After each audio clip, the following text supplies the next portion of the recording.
ரமலான் முடிந்ததற்கு பின்னால் நம்முடைய நிலை எப்படி இருக்கிறது என்ற மிகப்பெரிய கேள்வி நம் முன்னால் தொக்கி நிற்கிறது. நாம் அவற்றையெல்லாம் செய்து முடித்த நாம் ரமலானுக்கு பின்னாலும் அந்த விஷயங்களை தொடர்கிறோமா இல்லையா, அல்லது அதில் ஒரு தொய்வு ஏற்பட்டிருக்கிறதா? நாம் இந்த ரமலானிலே இவ்வளவு விஷயங்களை செய்திருந்தோமே, அது யாருக்காக செய்தோம்?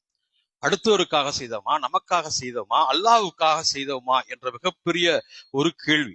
இந்த ரமலான் மாதத்தில் நாம் செய்த இந்த வழிபாடுகள், இந்த நற்காரியங்கள், நற்குணங்களை அமைத்துக் கொண்டது, அடுத்தவர்களுக்கு உதவுகின்ற அந்த எண்ணம் வந்தது, இதையெல்லாம் எப்படி நம்ம செஞ்சோம் அப்படிங்கிறதுக்கு ஒரு 5 விஷயங்களை சொல்லி காமிக்கிறோம். ஒண்ணு விடாம செஞ்சோம்.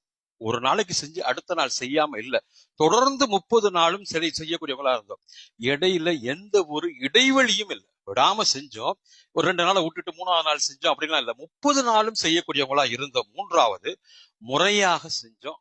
4வது சரியாக செஞ்சோம். 5வது குறித்த நேரத்தில் செய்தோம். ரொம்ப முக்கியமா கவனிங்க, குறித்த நேரத்தில் எந்தெந்த பக்தியில என்னென்ன பண்ணணுமோ அதை கரெக்டா நம்ம செய்யக்கூடியவங்களா இந்த ஒரு மாசத்துல இருந்திருக்கிறோம். அப்ப இவ்வளவுலாம் நம்ம செஞ்சோமே, இந்த ரமலானுக்கு பின்னாடி நம்முடைய நிலைமை எப்படி இருக்கிறது? உங்களுக்கும் எனக்குமான ஒரு கேள்வி. இன்னும் சொல்ல போனால் இது எனக்கு நானே கேட்டுக்கொள்ளக்கூடிய, எனக்கு நானே ஆற்றிக்கொள்ளக்கூடிய ஒரு உரையாகத்தான் நான் பார்க்கிறேன். ஒருவேளை அது உங்களுக்கும் பொருந்தும் என்றால் அதை உங்களுக்கு உண்டான ஒரு செய்தியாக நீங்கள் எடுத்துக்கொள்ளுங்கள்.